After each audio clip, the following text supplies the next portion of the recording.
All right, so primary and secondary production. This is something we've really talked about in multiple different occasions, but now we're going to kind of bring it together and define it and put the concepts together as well. So we're going to talk about terrestrial primary production, including evapotranspiration. I think we're actually going to skip over aquatic primary production. We'll talk a little bit about marine primary production. And then we'll talk about consumer influences and trophic levels and dynamics. So primary production is the bottom of the food chain, right? These are the organisms that fix energy from photosynthesis. They are autotrophs, right? And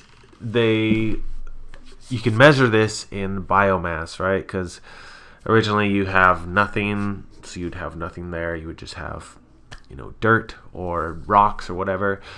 The increase in biomass is where that carbon dioxide is trapped in organic molecules and is going to add to the mass of plants. So you can measure primary production through biomass. Gross primary production then is the total amount of energy which is fixed by autotrophs using sunlight, using carbon dioxide and other minerals and stuff. It's going to create this gross primary production, but the net primary production is how much is available for autotrophs after they consume these primary producers. So some of it is lost, of course, as heat and inefficiency, or as undigestible for primary consumers. Secondary production then is the production of biomass by heterotrophic consumers over a period of time. Okay, so primary production is then given by autotrophs. Secondary production is what's been produced by heterotrophs. All right, and of course we have trophic levels, which is the position kind of on the food chain or on the food web, determined by the number of energy transfers from primary production to wherever you are. And so that's what we have here, our trophic levels. Our primary producers occupy our first level. These are photosynthetic autotrophs. Primary consumers occupy the second level. These are heterotrophs.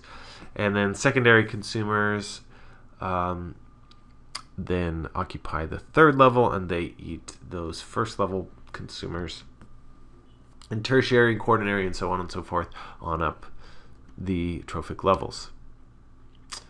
Now, terrestrial primary production, Rosenzweig in 1968 estimated the influence of moisture and temperature on rates of primary production by looking at the relationship between primary production and annual actual evapotranspiration. So evapotranspiration, of course, is the process by which water moves through plants, and so it gets sucked up by the soil and then evaporates out of their leaves, and is an important indicator of how well plants can do because they need water to survive and to grow.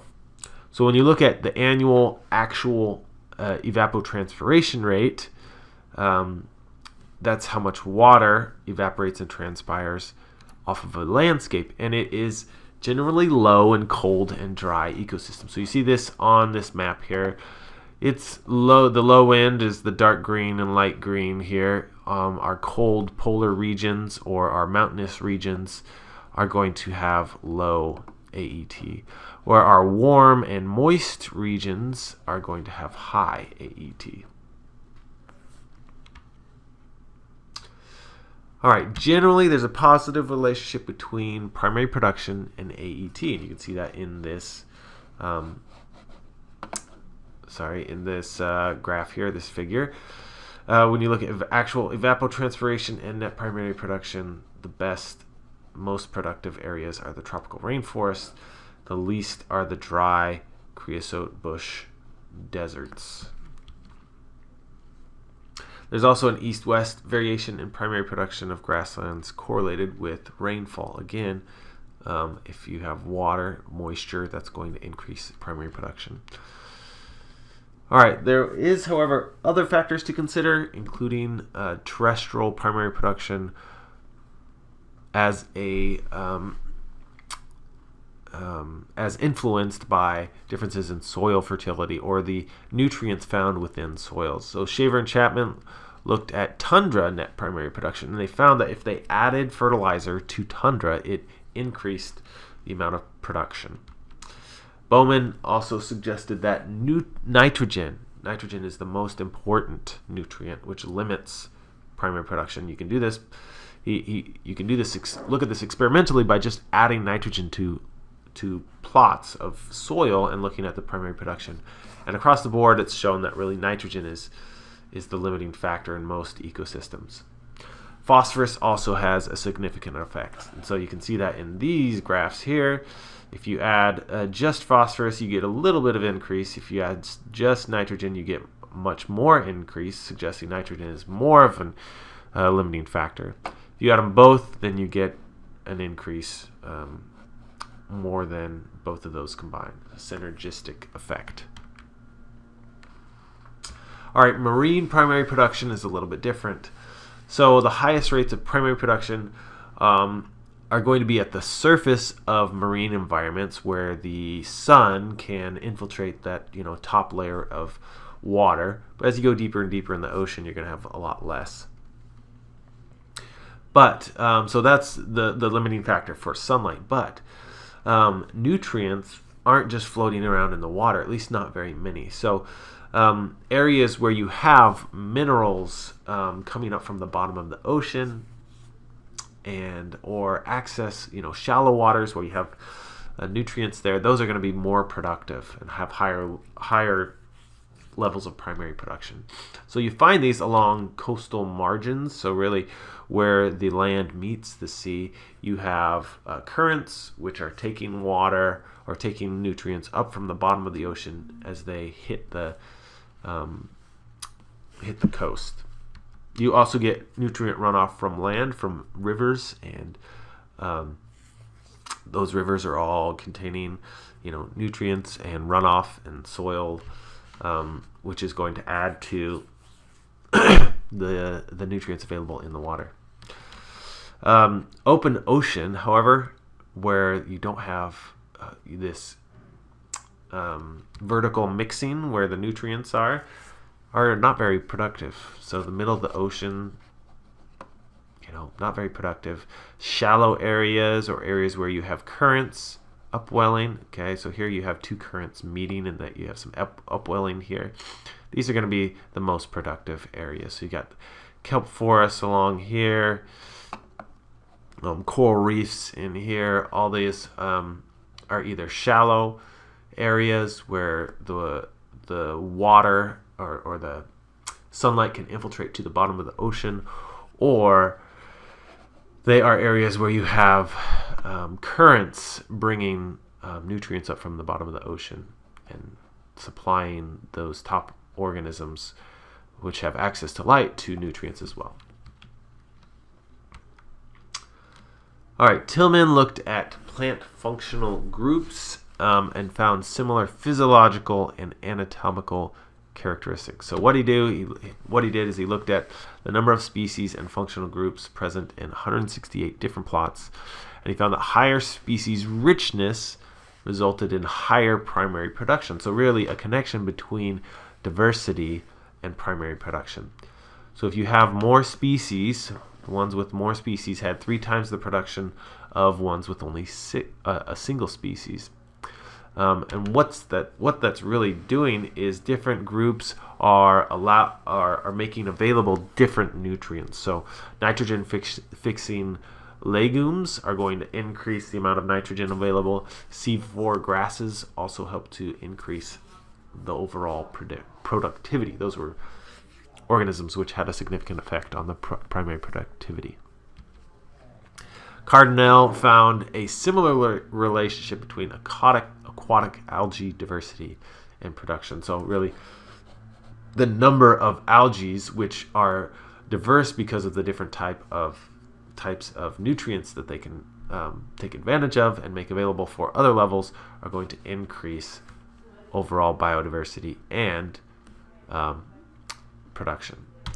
Now, here's a concept which we've talked about before. Bottom-up controls are those looking at the primary producers or the nutrients. These are things that can control all the different or many things of the ecosystem. Okay, and then top-down controls would be influences of consumers and predators and heterotrophs and how they affect things. All right, so in lake primary production, Carpenter looked at piscivores, so things that eat smaller fish, and planktivorous fish, those that eat plankton, and how they can cause significant deviations in primary production. Okay, this is a top-down, an example of top-down control. Carpenter and Kitchell proposed the influence of consumers on lake primary productivity propagate through food webs. Again, our top-down control, and this is a graph showing how it can, this piscivore, this fish-eating organism, can have a negative effect on planktivorous fish, which can have a positive effect on these small plankton-like things, such as rotifers, which are going to have a negative effect on these phytoplankton because that's what they eat, or a negative effect on these. So if you're decreasing these guys and increasing those guys, you'll decrease these guys.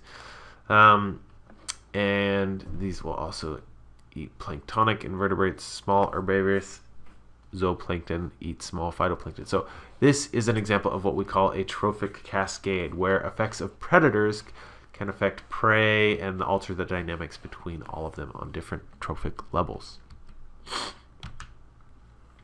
All right, Carpenter and Kitchell also found a reduction in planktivorous fish populations led to reduced rates of primary production. So if you don't have these fish which eat the plankton, you're going to decrease the overall problem because they're allowing for more diversity. So what happened in absence of these planktivorous minnows that eat the plankton, you had predaceous invertebrates they became more numerous. In the presence of these abundant large herbivorous zooplankton, phytoplankton biomass and rate of primary production declined. Okay, so the piscivores reduced planktivorous fish, which overall reduced primary production. Again, a trophic cascade. All right, secondary production. Lindemann concluded that ecosystem concept is fundamental to the study of energy transfer within an ecosystem. So really, he was the one who came up with this idea of trophic dynamics, looking at trophic levels. Each level feeds on the level immediately below it, and each level loses efficiency as it eats. So just because of entropy, every time you eat something, you're going to decrease the amount that's available for the next trophic level. And it varies from 5 to 20%, usually about 10%. And what this does is makes it so you can have lots of primary producers, and then it gets less and less as it comes up.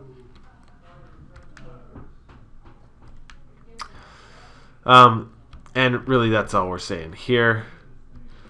Looking at the individual, you may have 1,829 calories ingested. Some of that is assimilated. Some of it is lost as respiration or feces or excretion. So you don't have everything that you eat available for growth or for increasing the biomass. And so production is a function of ingestion minus egestion, excretion, and respiration. And that's what leads to the inefficiency between trophic levels. So predictions of the relationship between primary and secondary production depend on which predator-prey model is used. There's two different predator-prey models which can explain the increase in biomass at a different level. The prey-dependent model predicts that an increase in primary production will lead to an increase in secondary consumers or predators, but not in primary consumers or herbivores. And I'll explain what that means in a second. The ratio-dependent model predicts that all levels will increase, so the primary and secondary consumers with it. All right, so this is what this means. This is kind of the figure or graphic for it. An increase in production, primary production, will essentially increase primary consumers, but because predators eat them, you won't see a change in their abundance. You will only see an increase in the predators because more predators will be eating more of these, and so you won't see a change there. That's the prey-dependent model. The ratio-dependent model is that all levels will increase with an increase in primary production. Okay, and there's evidence for both. All right, finally, wanted to revisit what we talked about before using stable isotopes. So this is an example. The main source of energy in a salt marsh in eastern North America is the marsh grass Spartina alterniflora, but the marsh also contains organic material from upland plants and phytoplankton. So trying to determine which is the source of the input, you can look at these stable isotopes because they have different signatures of carbon, nitrogen, and sulfur, whether they're from upland plants or phytoplankton or from Spartina alterniflora. So you can look at individual consumers within there, for example, the filter feeding mussel Gukinsia demisa, and look at their stable isotope signatures, and what they found was that Spartina and plankton were the primary nutrients that this species was consuming. And the upland plants then were not a significant part of their diet. All right, that's